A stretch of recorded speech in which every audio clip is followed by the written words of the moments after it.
नमस्कार दोस्तों, स्वागत है आपका हमारे YouTube चैनल भक्ति बाण में। दोस्तों, 5 जुलाई को लगने वाला है चंद्र ग्रहण। जी हाँ, मगर ये उपछाया चंद्र ग्रहण होगा। ऐसा तब होता है जब पृथ्वी सूरज और चांद के बीच में तो आती है, लेकिन तीनों एक ही रेखा में नहीं होते। 5 जुलाई को साल 2020 का तीसरा चंद्र ग्रहण लगने वाला है। बता दें, इस साल का पहला चंद्र ग्रहण जनवरी में लगा था। इसके बाद 5 जून को साल का दूसरा चंद्र ग्रहण था। अब एक महीने में ही यह तीसरा ग्रहण है। दरअसल इससे पहले 5 जून को चंद्र ग्रहण और फिर 1 जून को सूर्य ग्रहण लगा था। दोनों ही ग्रहण भारत में भी नजर आए थे। हालांकि 5 जुलाई को लगने वाला ग्रहण आषाढ़ पूर्णिमा को लगेगा। इस वजह से यह ग्रहण गुरु पूर्णिमा के दिन है और इसका विशेष महत्व भी है। 5 जुलाई को लगने वाला ग्रहण उपछाया चंद्र ग्रहण होगा। दरअसल ऐसा तब होता है जब पृथ्वी सूरज और चांद के बीच में तो आती है, लेकिन तीनों एक ही रेखा में नहीं होते। चांद के बाकी के हिस्सों पर पृथ्वी के बाहरी हिस्से की छाया पड़ती है, जिसे उपछाया कहा जाता है। इस वजह से ही इस तरह के ग्रहण को उपछाया ग्रहण कहा जाता है। तो आइए अब हम आपको बताते हैं कि इसका समय क्या है। इसका समय है 5 जुलाई 2020 सुबह 8:37 पर यह ग्रहण शुरू हो जाएगा। इसके बाद यह 9:59 पर अपने सबसे अधिक प्रभाव में होगा। सुबह 11:22 पर यह खत्म हो जाएगा। यह ग्रहण लगभग 2 घंटे 43 मिनट और 24 सेकंड तक रहेगा। दरअसल चंद्र ग्रहण भारत में 5 जुलाई को सूर्योदय के बाद लगेगा। ऐसे में भारतवासी ग्रहण नहीं देख सकेंगे। इस वजह से 5 जुलाई को लगने वाला ग्रहण में सूतक काल भी नहीं होगा। साथ ही लोग बिना किसी परेशानी के गुरु पूर्णिमा की भी पूजा कर पाएंगे। अब बताते हैं आपको कि किन देशों में दिखेगा चंद्र ग्रहण।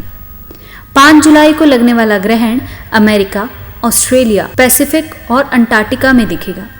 फिर भी ग्रहण के दौरान गर्भवती महिलाओं को अपना किस प्रकार ध्यान रखना चाहिए और कौन सी बातों को भूलकर भी नहीं करना चाहिए, हम आपको बता देते हैं।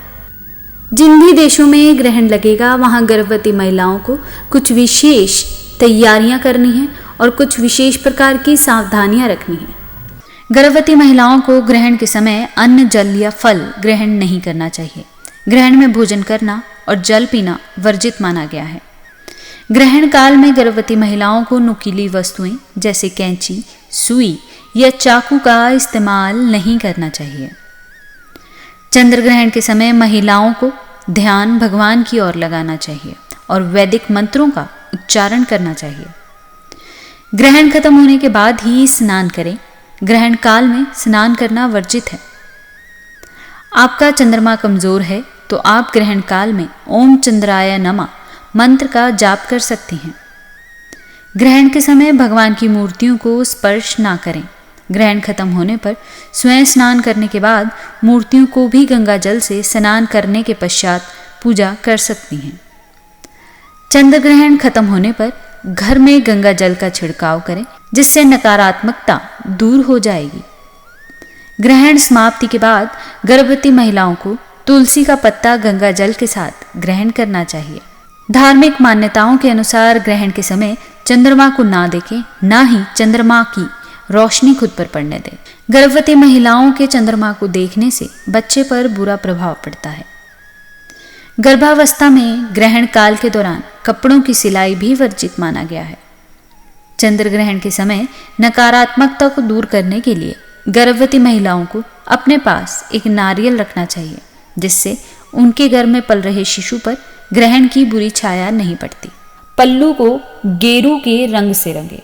जी हाँ, धार्मिक मान्यता के अनुसार ग्रहण से पहले ही यदि गर्भवती महिलाएं अपनी साड़ी के पल्लू को या फिर चुनरी को गेरू के रंग से रंग लें तो बच्चे पर चंद्र ग्रहण का दुष्प्रभाव नहीं पड़ेगा, क्योंकि आयुर्वेद में भी लिखा है कि गेरू में बहुत सारे औषधीय गुण विद्यमान रहते हैं। धन्यवाद। Like this video, subscribe this channel, press the bell notification icon.